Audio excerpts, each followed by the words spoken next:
My next guest spent 25 years in the U.S. Army as a Green Beret. He's a retired veteran, spent much of his military career on 3rd Special Forces Operational Detachment Alpha ODA teams in 9 different combat zones. His career includes many deployments, leading ODA combat teams and advising and training people from all over the world. Chris earned a dual master's degree in business and project management. He is the CEO of Tactical 16, also an author of a book, Intrepid. Welcome to the show, Chris Schafer. Hey, thanks, Alan. Really appreciate it. Glad to be here, bud. Oh, I can't thank you enough for being here. I'm honored that you come on. We worked through some little bit of challenges this morning, worked through my own personal challenges, and here we are. And like I said, man, I can't thank you for taking the time out to come on, and I'm honored to have you on, dude. Yeah, man. Thanks. Oh, absolutely. I like to start the podcast out on, kind of digging into when you grew up, and what led you to join the military. Did you have family members in the military that kind of persuaded you to join, or was it just, you're not going anywhere in life and you just want to join the military? Yeah, brother. Well, so my background, I grew up in a small town in Nebraska. It's a great place to kind of grow up because you really got, you know, a lot of things at your disposal that you can do as a kid that you just don't usually have when you live in a big city or whatever. But there's also a lot of limitations. And, small town, I graduated 200 kids, which was at the time the biggest class that town had ever had. But there's not a lot of opportunities out there. Either you're going to be a farmer or work for the railroad, which was the big employer there in Alliance, Nebraska. And so I didn't want either one of those. Top Gun came out, everybody wants to be a fighter pilot, you know the deal, So, I really wanted to fly planes, and I wanted to, that's what I wanted to do. But there's not a lot of opportunity for that. So without any college money, the Army was, offered the opportunity to have some college money so that I could go to college, and college of one that I wanted to go to. So I figured, what the hell, Now, my father was a Vietnam guy. During the time of Vietnam, he never went to Vietnam, but my grandfather, which is interesting, throughout the Schafers, as far back as my great great grandfather, the oldest son from every one of those, um, families had served in the military. So my great grandfather served in World War One. My grandfather served in World War Two. He actually was, chased Rommel in the desert during World War Two. He was a machine gunner, which is amazing that he even survived that whole thing. For real. And then my father, which he was the oldest, he served in the military too. And then I'm the oldest, so I served in the military. And what's interesting is my oldest son is now serving in the military. So, we have this heritage, but my father really didn't. Vietnam was a tough deal. I mean, and he didn't really want that life for me. And so we had lots of conflict when I, signed the dotted line, because I went under the delayed entry program. I knew where I was going Christmas of my senior year. Mm. And, and I didn't really, I really didn't even know what the hell I wanted. I knew that I wanted to serve, and, I thought I'd get some good college money out of it. And, 10 years went by, I started jumping out of planes. I liked it, and I couldn't really think of doing anything else. And so it wound up being 25 years. Wow. And yeah, I mean, it just, I started liking it. It was probably the best thing for me as a young guy. I was one of those guys that always got in trouble. I lost my license, my driver's license, on the day that I had to leave for the military. It was so funny. Yeah.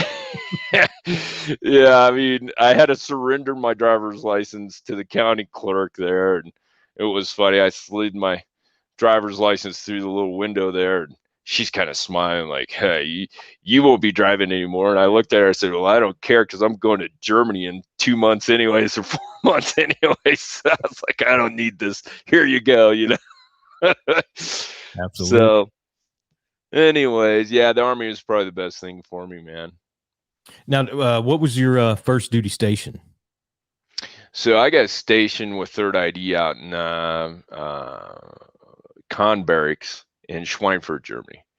So there was Kahn and there was Ledward Barracks, and that was still during the Cold War, man. I mean, the Mhm. Russians were still our biggest adversaries, and the Fulda Gap was only 19 clicks away from where we were stationed. And I was an MP, so we just supported the infantry and getting from point A to point B, and making sure that then those civilians got ran over along the way, because yeah, doggone tanks rolling down the street, and so we were the ones that had to make sure that nobody got basically ran the hell over when we were doing exercises and stuff. And so the Germans didn't like that very much, rolling our flipping M1 Abrams down their streets. But it was, I mean, that was the time frame. I mean, the Cold War was going on, the wall was still up. Germany was great. I loved Germany, but I only spent 3 years there. I spent 5 years total in Germany out of the 25 years, because I'm a brag boy. So once I went to airborne school and SF, I just got stationed there, and which is fortunate. I mean, most military guys and gals, the deal, they move so often. So I was able to stay on Fort Bragg for 20 years out of the Wow. 25. Uh, Yeah. See, there's a connection there. I was in 3rd ID, but I was at Fort Stewart. Oh yeah. Okay. Yeah. Yeah, it was a good unit. But again, what you're saying about you had to make sure nobody got run over. That's pretty key what you said, because in Korea, I got sent there in 2002. 3 little girls had just got ran over by Mm-hmm. a is either a Bradley or M1A1. I can't remember the God. one, but yeah, it killed them. And yeah, there was a lot of riots over it. And now you can only move at night when nobody's on the road. So yeah, I wish we'd had that in place then, because we wouldn't have a big asterisk on us for that crap. So Yeah, dude. And those things, I mean, once they get rolling, it was funny. There used to be commercials on the German TV that would tell the civilians not to pull up behind those damn tanks, because it would melt. I mean, because that's a turbine engine. It's mhm. so hot back there, it just melts the doggone your windshield wipers right to the windshield. And so, Germans didn't understand that. We'd have to, try to keep them away from the back of these M1s as they were, going down the road, because I mean, that's hot. That's hot. That's Yeah, hot stuff, bro. So, you know, well, um, that's funny. What was the best part of being a Green Beret, in your opinion, and why?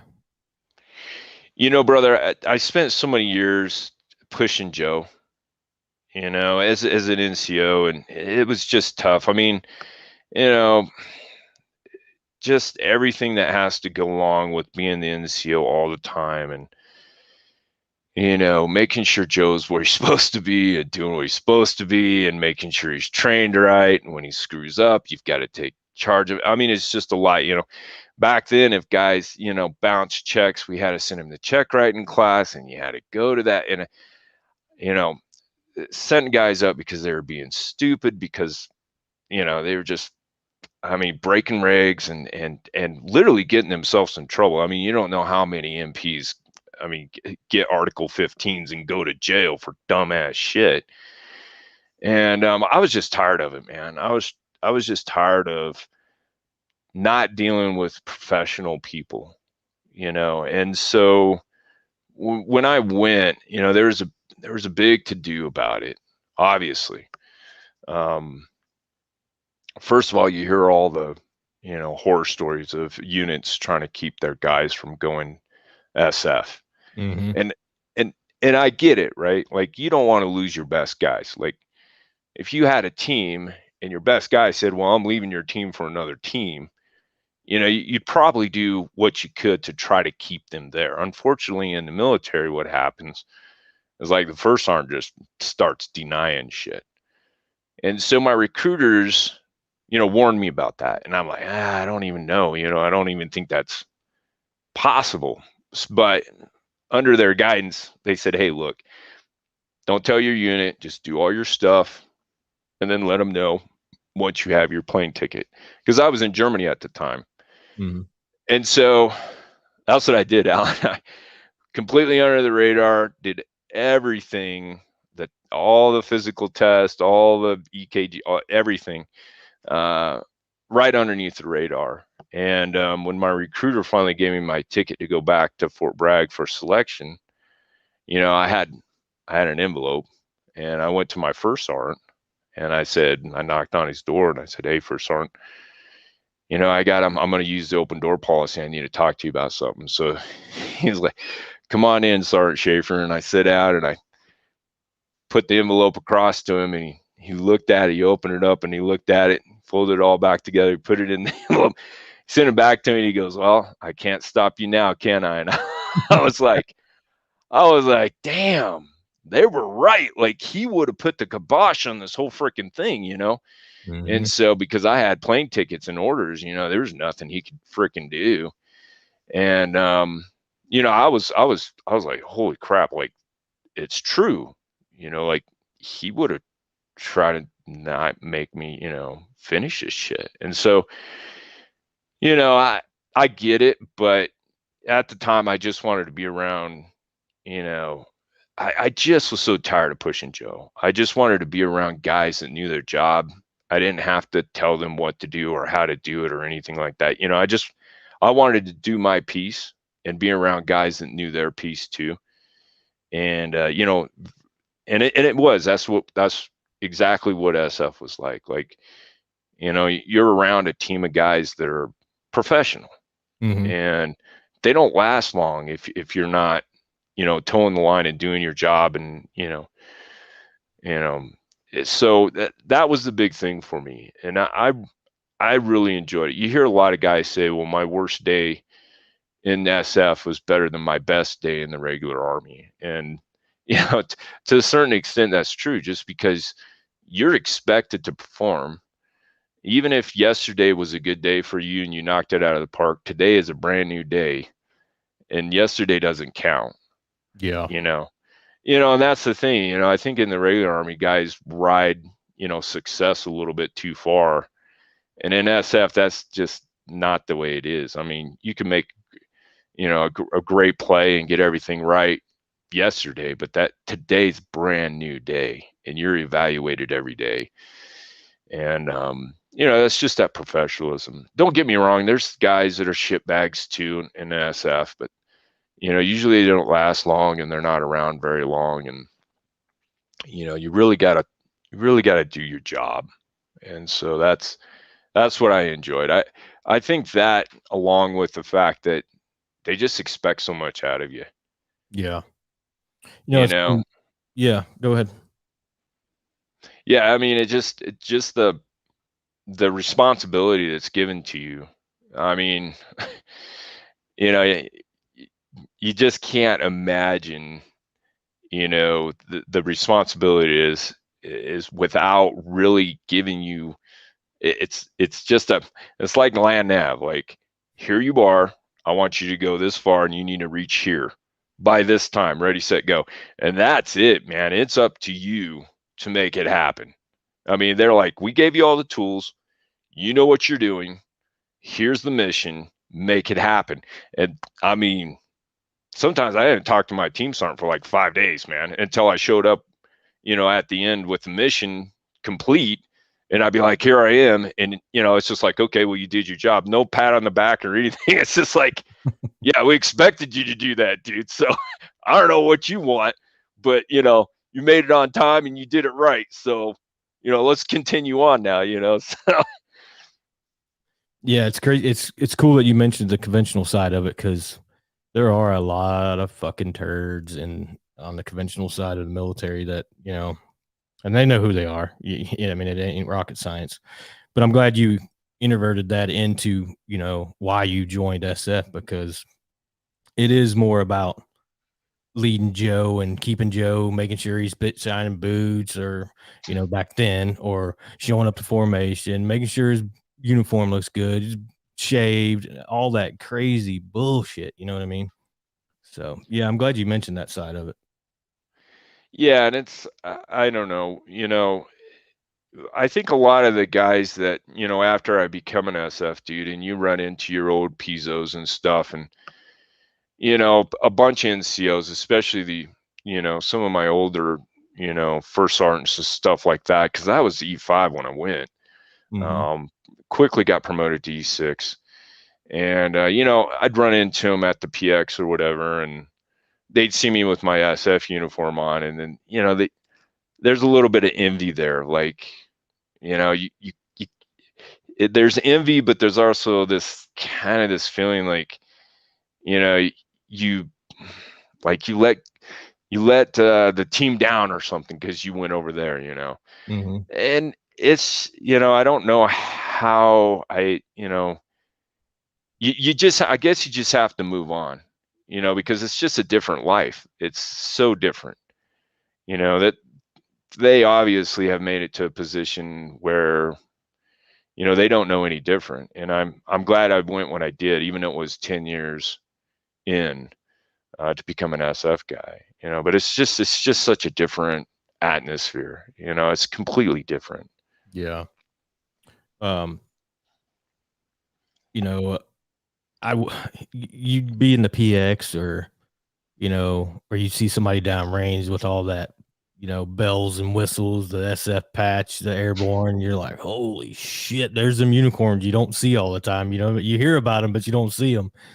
A lot of respect for you guys and what you did. It's one of the things that is like, damn, I wish I'd have took my military career a little bit more serious and just tried it. You know what I mean? Who knows? But I didn't. But that's, if I had a regret and had to go back and do, that's something I would at least attempt. You know what I mean? So kind of sucks, but what was the best part of leading an ODA team and training people from around the world? What was that like? So yeah, it's pretty intimidating. When I got to my ODA, I was one of the youngest dudes. I was 28. I had just turned 28, and so I was a younger dude on the team. A lot of those guys are a little bit older. So and I show up in the team room, and my warrant officer starts hammering me on French because we all have a language. Mm-hmm. And I just came out of language school, and so I'm kind of keeping up with him. But you got to understand, third group at the time was Africa, so we had AFCOM, and so a lot of the countries there speak French because they were all colonized by French colony. The French colonized them, so a lot of the language there is all French. And so anyways, I get on the ground there. I mean, as soon as I get into the team room, my warrant officer beat me up about speaking French. I mean, he's speaking French to me, so I'm trying to keep up with him and stuff. And he's like, you're kind of fucked up. You need to.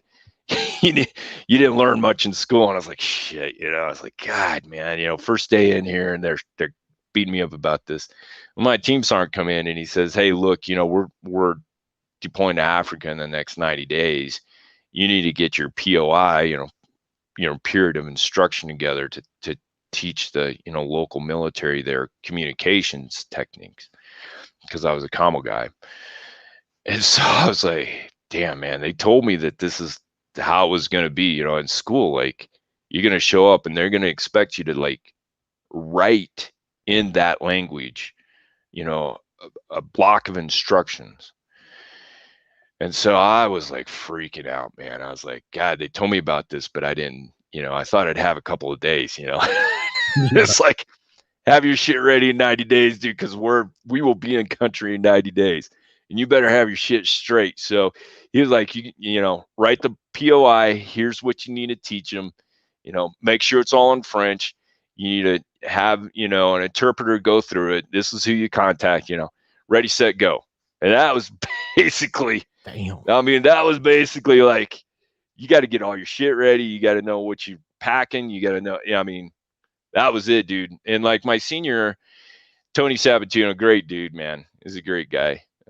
He just kind of let me do my thing. And when I fuck up, he'd say, hey, dude, you need to fix this. And that's fucked up. And this needs to be fixed, and I was just like, holy shit. So, it, and finally getting the POI right and everything written down in that, in French, to be able to go downrange was, it's quite a challenge. It's intimidating and at the very least. And they get into, actually be on the ground and in a country like that where you're going through the embassy, as a young guy, you really don't understand a lot of what you're doing because it's so complex. There's so many things that go on when an ODA gets into country. And it takes a while for you to understand exactly what it is that the team is doing on the ground. I mean, it's very high level stuff, because you got the State Department that you're working for, and there's always directives that they have that they want to try to accomplish. And so you kind of work with that. But the thing is that, ODAs have several different bosses. They got the embassy. So you got your ambassador.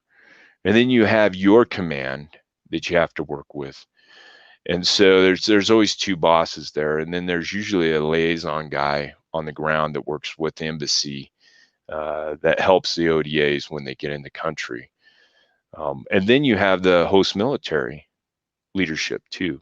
So there's a lot of moving parts, and you got to have your shit tight, man. I mean, you can't be fucked up in any way because you're really expected to be, you're expected to be that Green Beret. Like, you better know all the answers, and you better have your shit together. And if you don't know the answer, you better have a good damn solution for it. And, you better be the best there is, because that's what the country expects. That's what the embassy expects. In your command, you definitely don't want to let them down. And there's a lot of pressure, to make sure that all those people are appeased all at the same time, and sometimes they conflict, and State Departments really, sometimes they could be a real pain in the ass. So, how long is language school, by the way? It really depends on what language you go to. So any of the Slavic type languages are usually a little longer. So if you have Russian and Croatian or whatever, those are obviously longer. A lot of the Middle East, or not the Middle East, but if you have any Chinese, Mandarin, any of those type of languages, those are also quite long, much longer. Arabic was a long one. I think our medic on my first ODA, I think it was 6 months, but French was only 4 months long. 4 months long of immersion. I mean, like they shut you in a room, brother, and you speak nothing but French for 8 hours a day in that room. If you got to go take a leak, you better figure it out, because you cannot speak English. I mean, if you want to go on a break, you got to get the book and open it up, and you have to figure out what the hell you're going to say in French, because it's immersion. I mean, so yeah, 4 months for French. I think 6 months for Arabic. I don't know what Chinese was. Russian, same thing. I think those guys spent 6 months, and it's, and that's one of the differentiators, right? Like, so the deal. You got your Rangers, you got your SEALs, you have your MARSOC now. You've got all these guys that are doing all these special taskings and stuff, right? And everybody kicks doors. I got it. And I tell guys all the time, Alan, look, the Rangers are the best dudes on the planet to kick indoors. There's nobody better at it. SF guys, yeah, they think they're badass shit, but I'm telling you, the Rangers are just designed for it. And that's what they do. I'm not going to lie. I mean, a 12-man ODA is not going to hold a candle to a Ranger company, even a platoon. I mean, it's just not, man. Those guys are going to freaking do 10 times more than an ODA will ever do on their own. They just are. So language school is really that differentiator. Like, we can go into country and at least have a language where we can understand what the people are trying to tell us. And so that's a huge capability. Now, obviously, when we went to Afghanistan, we had an Arabic speaker with us. Funny story about that. Funny story about that, right? So we get on the ground in Afghanistan, we link up with CIA. Anyways, first day, all these GADs are there, and my team sergeant's looking at our medic, because he spoke like 4 different languages. French was one of them, but he went to Arabic school, and so we're like, we're golden, right? Like, we're in an Arabic speaking country. We've got to, this guy can like speak 3-3, which is, I mean, like, he can really speak the damn language. Mm-hmm. And those guys, Team Sergeant looks at James and goes, "Hey, what the hell are they saying?" And he's just got this like this confused look on his face. Like, he's got like 5 people talking to him, and he's like, he turns to our Team Sergeant Bill and he goes, "Bill, I don't know what the hell they're saying." He goes, "This is not Arabic. They're not speaking Arabic. It's some other type of dialect. I don't know what it is." And at the time, we didn't know, man. I mean, we had no idea. I mean, they're speaking Farsi and, Urdu and, all this other crazy shit. And so, the whole team was just like, oh, we thought we had this in the bag and now we can't even talk to these people, so it was a wake up call for us. But, we didn't know, man. We had no idea. I mean, so, even when you do got those, specialty skills, sometimes it just doesn't pan out because it's not the right dialect. I mean, Mm-hmm. it's just hard shit, man. It's just really hard stuff, Yeah. What was your yeah, I wouldn't go into too detail, but what was your worst deployment and why? Yeah, I think well, not too many of them were great. Yeah, I mean, I wouldn't put a thumb on Yeah. it. Right. Which one was worse than the other, right? Yeah. I think I I really think, I don't know, that's a good question, Alan. I mean, when guys get killed, that's always bad shit. It always is. We lost guys, all the way through those deployments. I think when, probably '08. And it's funny because, I did 6 tours in Afghanistan alone. Damn. Yeah. So those deployments are very mushed, mangled in my head. Oh, I'm Like, sure.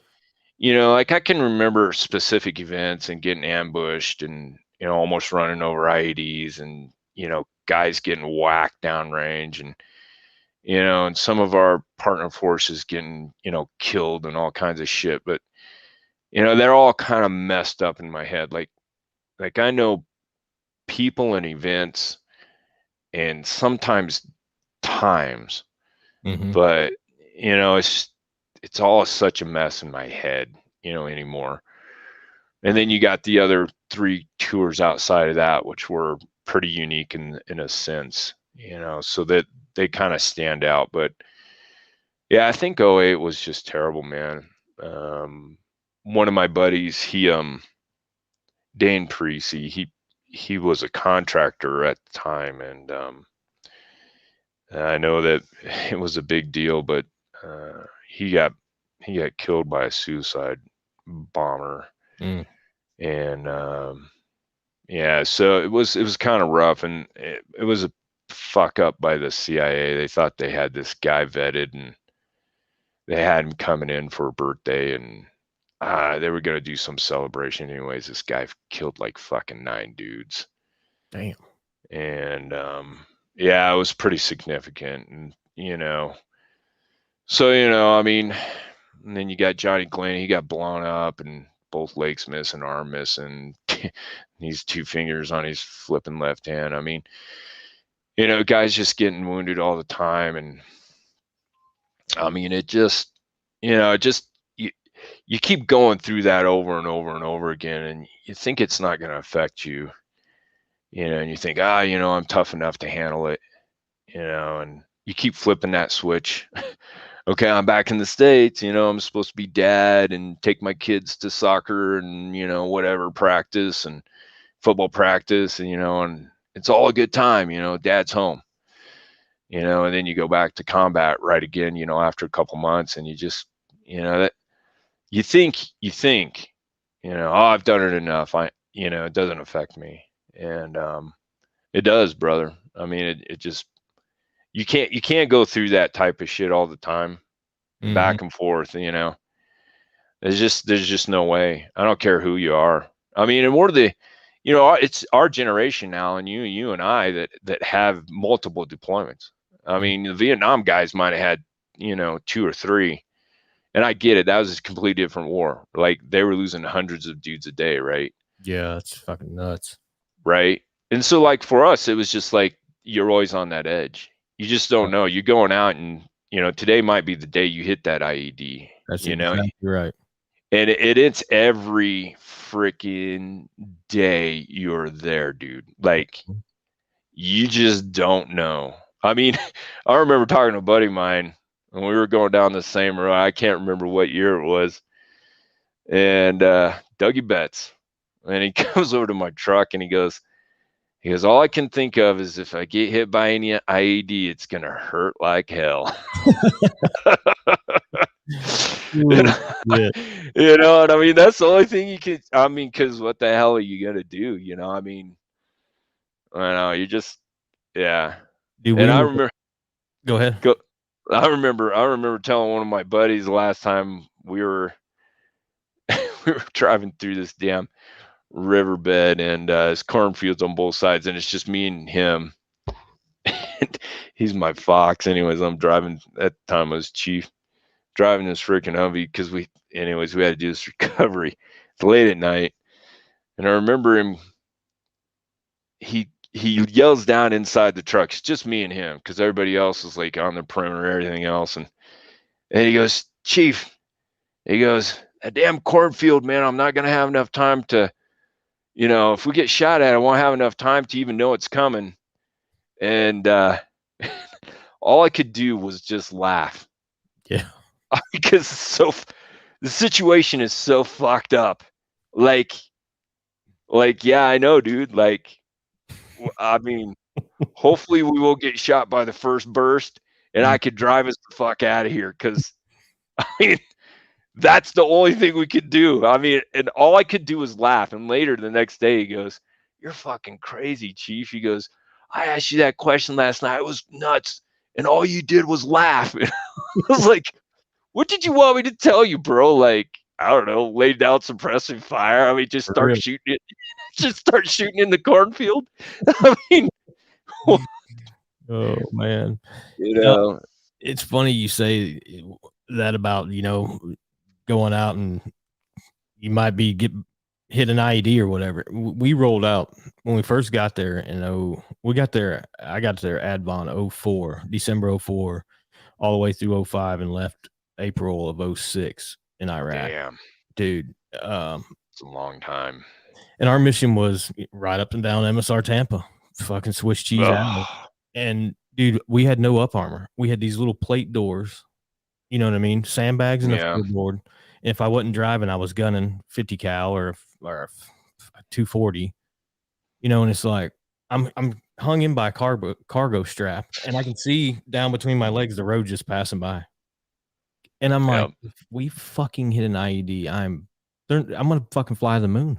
You know what I mean? Well, half of me, the other half's going to be attached to the cargo strap. Yeah. And you're out for dude, there were sometimes we were out for 15, 16 hours, and you're like this the whole time. And then you go in the fob and you're like, whew, and then QRF or whatever, and you're back like this. That shit fucking changes you, man. It does, and Not even the firefights. I can't imagine the fucking firefights y'all went through, you know? Yeah. And that kind of leads me to my next question. I get asked this a lot, you know, from civilians, not, you know, people go over and, you know, they come back and they're fucking changed and you kind of hit on it. And they're like, why? Yeah, brother. I don't think that I don't think we're set in a method that our brains can deal with such stress um, all the time. Mm-hmm. And, I mean, think about the guys from World War II, right? Like my grandfather spent like 3 months on a boat coming back to the Yeah. United States. And those guys, they had time to decompress and talk about shit with just guys. Like it wasn't leaving the boat. And God, I don't remember which deployment it was, but I remember getting on a C-17. We had just there was a suicide bomber that drove a car into the marketplace um, and killed like 36 girls. He was targeting a girls' school, Damn. and they had just got out and they blew it up. So we went in.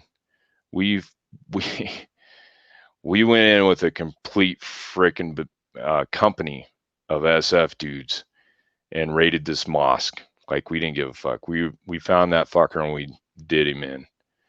Um, I mean, we didn't give a shit. We went right in and we took care of business. Like this motherfucker, we were not leaving until this fucking dude was dead. Hell yeah. And I remember I stayed on that mission. It was after December and it was early January. And we were the last part of the company to leave. And we got on a C-17 and refueled in flight and literally landed at Fort Bragg from freaking Bagram on Damn. a C-17 right on to Fort Bragg. So we went from that mission. 3 days later, we got on the plane and we're in Fort Bragg. I mean, like that, man. I remember watching the in-flight refuel and then landed at Fort Bragg. And there's no time to decompress after that. Mm-mm. I mean, and so, I had a rough time. I actually almost freaked out inside a movie theater because I went to go see the new James Bond movie with my wife, and we're sitting in there, and they had the trailer for Oh Dark 30. Oh, Dude, wrong fucking thing for me to see, right afterwards. And because my wife was like, I was just about ready to freak out in the freaking movie theater. Like I couldn't handle it. Like, anyways, she told me, she goes, you need to go see somebody. And I think it was just because of that whole thing. I mean, there's just no time to decompress, man. I mean, you yeah. went right from, doing a hit on a mosque after all that shit. And then, I mean, what, it was like 22 hours later, you go from a combat zone to Fort Bragg, man. It's just like, there's no way. Yeah, dude, there's just no fucking way. Mm-hmm. And, so, I'm not, obviously, I can only tell you, like you, I'm sure, same thing. I mean, I don't know how much time you guys had when you came back, but obviously, big army is a little, it takes a little more time. But I mean, that's just not enough time to really, analyze in your head, what just happened. I Mm-hmm. mean, Alan, and I think about police officers, when they're on duty and they have to, they get involved in a shooting, that's pretty traumatic, but they get, they have help and they always get some time to be off the force after a shooting, for the investigation or whatever, Yeah. but they don't get to leave their environment. That's the difference. Like, they live where they work. Mm-hmm. right? So, you know, when they go through traumatic stuff and they see that type of stuff, you know, I mean, it's not like they're leaving, you know. So I think for a soldier like us, like you can't recreate what's going on down, you know, in Iraq on you know, MSR Tampa or whatever, you know. You just can't recreate that. But when you leave it, you know, it's a different world, man. It's like going to the fucking moon and trying to explain it to somebody that's never been to the moon. They just can't get their head wrapped around it. I mean, it's not their fault. They just don't know, you Yeah. know. And for like guys like us, man, you know, I can explain it to you 7 ways till Sunday. It's, you know, but there's no way anybody's going to understand. Our wives won't understand. They just Mhm. won't. And I mean, you know, they spend every waking hour with us, you know, when we get back home. And so, you know, I don't know how to, you know, it's just something in our heads that I don't think we transition. We think we transition well. You know, I think a lot of us can handle it. You know, there's a lot of guys that function well, you know, that have had way worse experiences, Mm-hmm. uh, you know, and a lot more traumatic stuff. Um, you know, but I don't know. It's hard to put your fingers on it, brother. I don't know what it is. Writing is the only thing that really, you know, that's why I'm doing what I'm doing.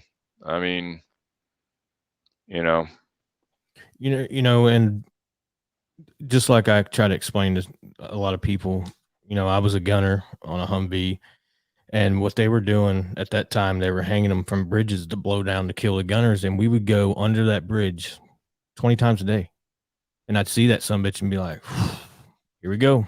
We do the swerve thing, but they catch on to all that stupid shit. You yeah, know, I mean, the conventional side of the Army, they, you know, we're so, it's all by time, like we would go on the same missions at the same times all the time. So they would read what the fuck we were doing all the time. And, you'd see them shit, or you'd see where, 3 dudes just got killed here today and here we go by it, and it's like, oh man, here we go, here we go, here we go.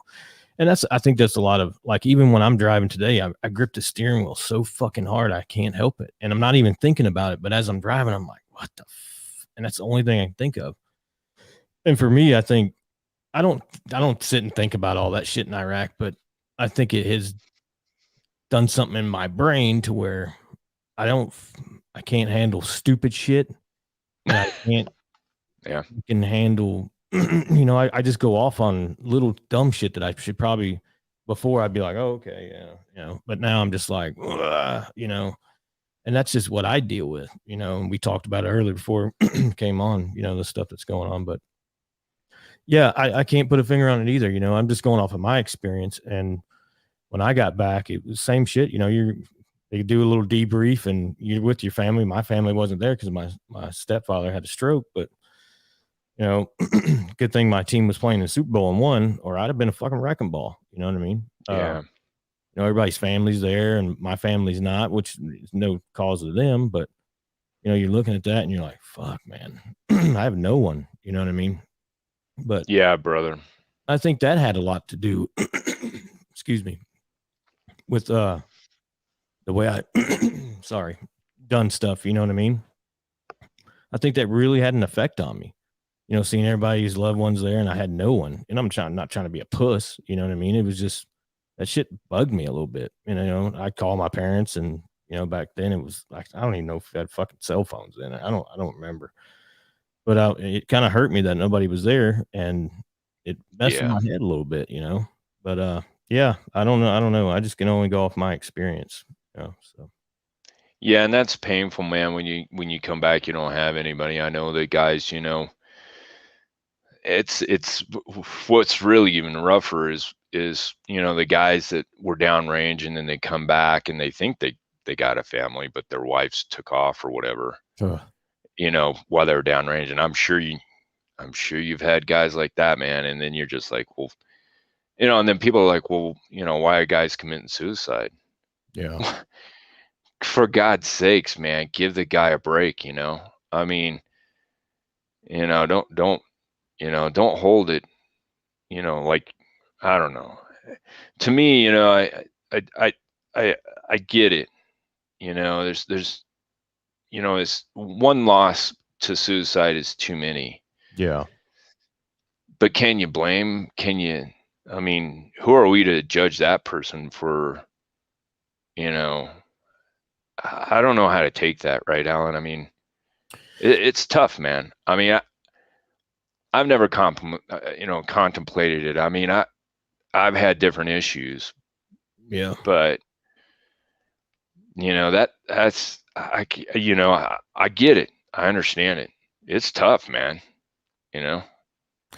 Yeah. And I'm glad you hit on that, because that was going to be one of the questions I come to, because I've never had that thought enter my brain. I haven't. I'm honestly, on everything that I own, I've never have. And I used to be like, you know what, that dude's a fucking pussy. What the fuck? I think it's just my inner masculinity, Right. overriding my brain, because I don't understand it. You know what I mean? And I'm trying to understand it, because me and a buddy of mine talk about it all the time. If it's 22 veterans a day times what, 360, what, times It's fucking crazy, dude. fucking a huge number, and why ain't that Yeah. being talked about? You know what I mean? Yeah. Is that number even correct? You know what I mean? It's 22 Yeah. dudes a day. That is insane.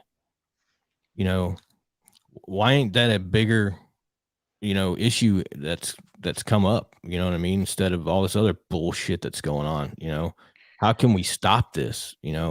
I don't know how. The only thing I do is share stories, and I've had 3 or 4 guys reach out to me like, "Hey man, thanks for sharing these stories. I didn't want to blow my head off today." And it's like, whoa, I didn't even know these guys, and I can show you the messages. And that's kind of like, damn, this is getting to somebody. If it's, well, that was what, 22 people now that, or 18 people instead of 22. I don't understand it, and I'm willing to learn about it. But what do you think in your mind leads to that? Is it just not being relevant anymore? Is it, you go from being this guy to not being this guy? Or, I mean, there's got to be a Yeah. lot that plays into it. That's a good point, brother. I mean, look, you know,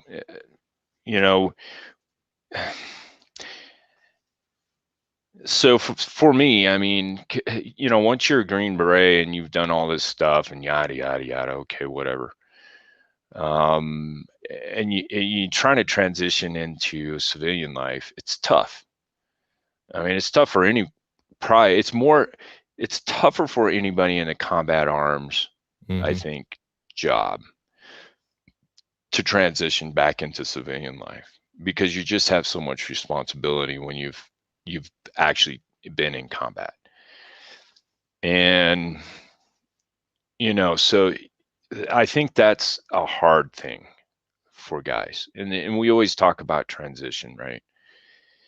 um and I think the 22 a day thing is more on the side of Vietnam vets. I Mm-hmm. think those are the highest number of guys that are actually doing it. And you're thinking, well, geez, that's been over with for what, 30 years, 40 years now. I mean, Vietnam was in the 60s, so I mean, we're talking 50 years ago plus. And so you wonder, like, I wonder what those stats were for World War II guys Mm-hmm. or World War One guys. You know, um, obviously they grew up in a different time frame. There's a lot of differences, the way they grew up and the way we grow up, and what um, we see as tragic events as compared to what somebody in the early 1900s thought was a tragic event. I think transition has a lot to do with it, but the Vietnam thing just freaks me out because those guys have been, you know, it's been a while for them. And for guys like you and me, though, I get it. Like, that's a pretty selfish act to take your own life. Mm-hmm. Like, you still have value, dude. You may not think you have, you may think you're done, like you're not that guy anymore. Okay, got it.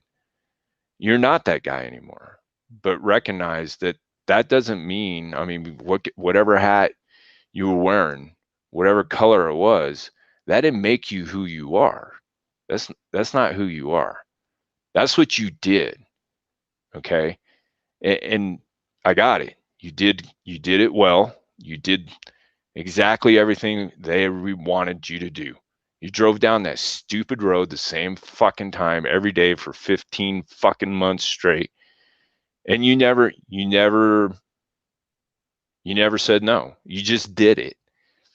And I got it. And you brought you guys back home, whatever it was, right? Like, you went and talked to that warlord, and you knew that there might be a possibility he's going to attack you on the way out. Okay. Mhm. You know, or your own guys might turn on you, or they might leave, or there's just 1,000 different scenarios. Like, the guy calling in, you know, bombs might just get the wrong fucking grid, you know? And so there's just so many things. And you deal with that.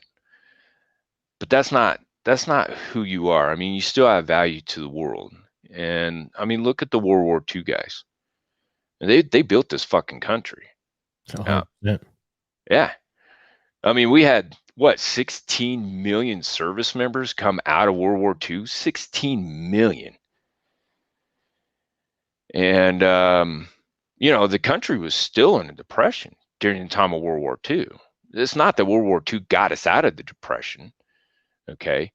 What it was is essentially the low interest rates from all the 16 million veterans coming back from World War II that wanted to build their own life. And, you know, they built companies, and they built homes, and they built families. And so, you know, you think, well, you know, I have no value to, you know, my society anymore because I'm not wearing that hat. That's bullshit. You know, I mean, 16 million veterans built America. I mean, that's the greatest generation. They lived through the Depression. They didn't have shit. They went to war. They died in massive numbers. And then they came back and built this country. I mean, that's not our politicians. That's nobody but the US and being an American and wanting freedom and just wanting to live life, man. And so, you know, I mean, you know, my thing to anybody out there that's listening to this, you know, and if you're contemplating it, I get it, man. It's tough. I know, man. Going from green to beret to nobody. I mean, that's rough, bro. Even my wife was like, after I was out, she was like, I hate this SF shit. I hate this. She would be yelling at me. And I'm like, what are you talking about? I'm not even in the Army no more. I didn't even know. I mean, I had no idea. Like I was still trying to be an SF guy, you know, and that part of my life is over with. I couldn't make, you know, the transition took a long time. And you know, and it's I get it. I get it. Like, you don't have any, you think you have nobody, you know, this COVID thing where you're isolated, you can't go anywhere. It's just, I mean, it's the perfect storm.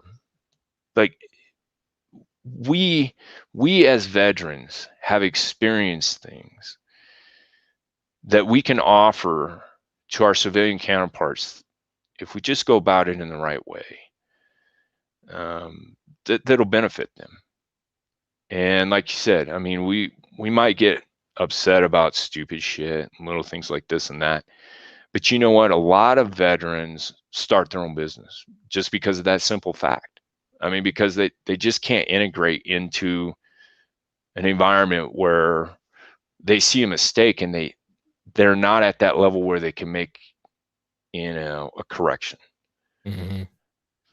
And so it's tough, man. It's tough because we want things a certain way, and if we see a mistake, we're not apt to just let it slide by. Right? Yeah.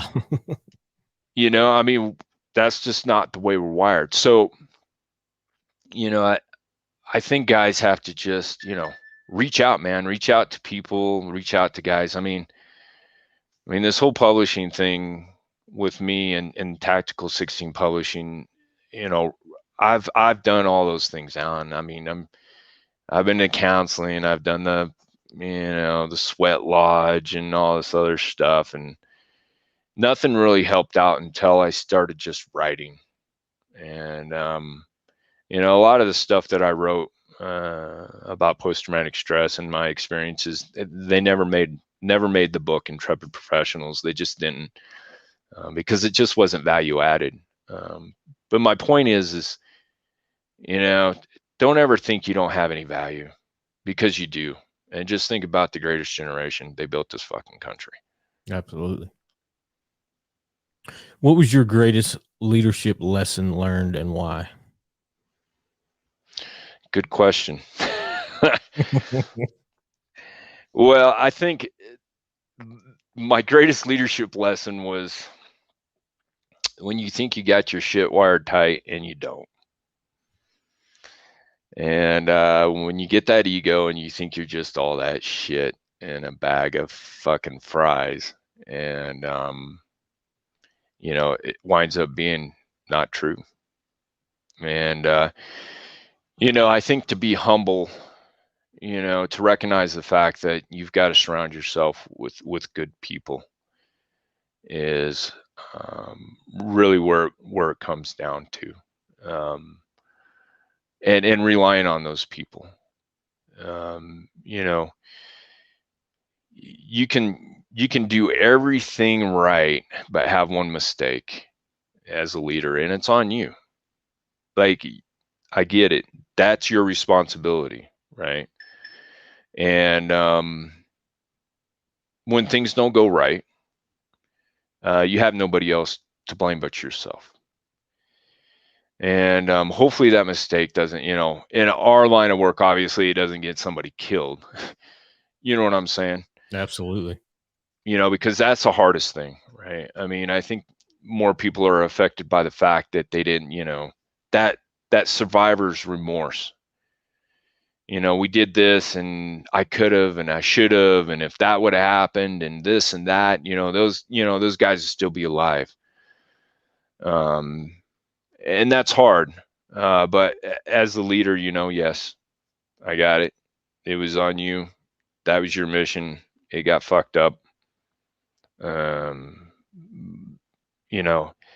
you can't, you at the same time, you cannot, what I want to say, you can't take it so personal, because the enemy always has a vote. Yep. Right. And so I don't care how safe you think you were or how badass your plan was. The old adage, nothing survives first contact, right? I mean, it just fucking everything goes to hell. It just does. I mean, you can have the best laid plans. So yeah, I think one of my greatest leadership challenges was, when I was a young warrant officer, and really just trying to figure out what the hell my contribution was to the team, and trying to do too much, and then finding out that nobody really, it really wasn't impactful stuff. And then having to reevaluate your whole way of doing things, and coming back, and I'm glad I had the team leader I did at the time, because he was very lenient with me. And you praised me for all my efforts, but he was like, you really didn't contribute that much in the end game. Maybe you should have done X, Y, and Z. And so you want to impress your guys, and I think that's something that we all want to do. Like, you get into that position and you just want to be the best for them. And sometimes, my experience was I just overstepped and just try to do too much and just try to be too much. And it appeared that way too. Like, I wanted, spotlight ranger, man, and and I got caught up in that shit. And my team leader was like, hey brother, just, you don't need to do all that shit. This is really what you need to focus on. And don't try to be the superstar guy, spotlight ranger, man. When he said that to me, I was like, holy shit, and I take a step back and go, damn, man, he's right. I need to stay in my fucking lane. Well put. I think that's the problem with America is a lot of people need to stay in their fucking lane. You know what I mean? Yeah, absolutely, right? Yeah. God. They need that leadership lesson. But yeah, who am I? You know what I mean? Right. Where do you see Tactical 16 in 10 years? Man, brother, I want to be a household name, brother. Household name, man. Everybody knows what the hell we're doing and why we do it. I mean, so the publishing industry is a very strange, it's kind of a strange bird, right? Mm-hmm. So think about it, Alan. When you go to look for a book, if you're a reader, you're going to look for the author's name. Yep. Okay. I mean, because Alan Baldacci or Stephen King or Dale Brown or whoever those guys are, right? Clive Cluster, all those guys, right? And so we want to change it where when you go to look for something, as far as reading material and entertainment material, if you will, Tactical 16 is the name that people will recognize as, the guys that tell the story the way the author experienced it without, taking it out of context, try to sensationalize it, all this other stuff. It's raw stuff from those people that experienced it in the way that they experienced it. And I want to give the opportunity to as many people as I can to tell their stories and without any bullshit, Yeah. without any, just tell me how it was. That's what I want. I want people to, like on our little tagline, write with passion, be unapologetic.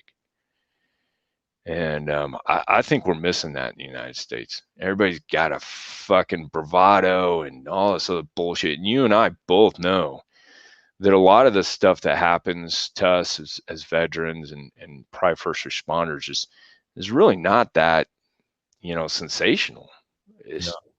No. It's just not. Now to us, it's exceptional because we understand the difficulties. You know what I'm saying? Oh, absolutely.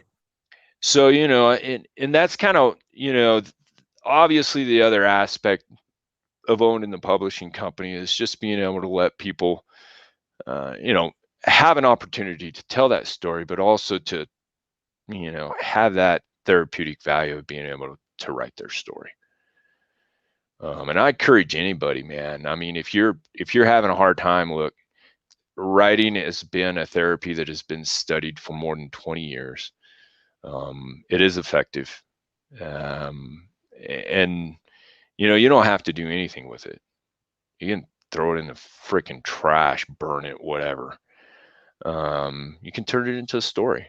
But I think that's the underlying thing for Tactical 16. And I think that's what Eric Shaw really wanted, to kind of have happen with this, because he found the therapeutic value of writing too. And so, I want to pass that along. And when people understand what we do and why we do it, I want them to feel confident that if they purchase a book from Tactical 16, that they're not only just helping the author, but they're also helping in ways that really can't be measured. Mm-hmm. Oh, that's good, man. I got a couple more questions for you. It's kind of like a speed round deal. I like to ask a lot of the guests. Now I'll let you go for the day, and it's been a great podcast. So, question one: what's your favorite platform to carry and why? Man, I love the Scar, but the M4 is so easy. It's light. You can put all kinds of crap on it. It's simple. It's got good range. 5.56, not so heavy. And if you need to put a hole in a dude, you just put 2 or 3 of them in him. I mean, you know what I'm saying? Because you could carry a lot of rounds. I mean, 7.62 is heavy shit. I get it, and it's effective. But man, 5.56, man, you just can't. I mean, just get a little twitchy finger, man. Couple of holes, man. That's that's a done deal, bro. Fucking love it. Love it. Favorite handgun? 6 Sawyer 220. Oh, damn. Favorite quote and why? Probably Mad Dog Mathis. I never brought any. Okay, well, give me a sec here. You're good, man. Yeah. So I didn't bring any artillery, but I'm begging you with tears in my eyes. If you fuck with me, I will kill every one of you. Damn. That's That's it. awesome. Yeah, that's Mad Dog Mathis right there, man. Last one, and man, favorite place to visit just to get away from it all, man. Man, the mountains of Colorado. That's why I moved out here, brother. There's a place out here. It's called Chalk Lake, and it's out in Buena Vista. And if you can get up there, it's just absolutely just soothing.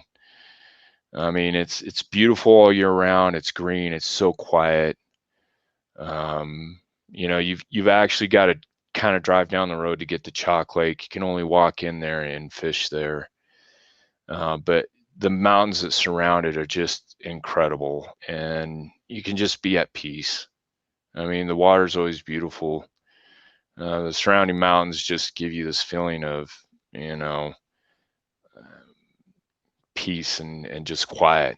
And I love the wildlife and just being able to, you know, have that cold air in the morning and just watch the pristineness of the lake itself and just go fishing, man. I mean, it's just beautiful, dude. You do So any hunting? yeah, actually one of my gifts to myself was a Sauer 101 300 Win Mag. God, that thing kicks like a freaking mule, dude. But yeah, I haven't had the opportunity to be in the mountains, and I want to go, you know, elk hunting and deer hunting, but it's eluded me for a while, but I'm excited to get going on it. So Yeah, I'm a big hunter. I love going to Ohio and deer hunting and kind of build our camp from the ground up, and it's just relaxing. It's, you know, it's a good time. A buddy of mine flies all the way out from Oregon. I think it's Washington State. He used to live in Oregon, but now lives in Washington. He flies all the way to Raleigh, Durham, and I pick him up and we haul ass to Ohio. So nice. good little debriefer, a good little way away from all the bullshit, and, you know, just sit back, relax, listen to the woods come to life, and put her down. Yeah, dude. Yeah, man. That's something, right? Like when you can be alone by yourself and just quiet and, you know, just experience nature, dude. You know, it's just something you just, I don't know. It's a release. It really is. It is, man. Well, Chris, I've thoroughly enjoyed having you on. You've got a great story, and I know we had a little bit of trouble getting on, but we got her done. And I can't thank you enough for coming on, sharing your story with me. Yeah, Alan, thank you so very much, brother. I enjoyed it. It was a great conversation. Absolutely. Take care and have a good rest of the week. And I'll stay in touch with you, man.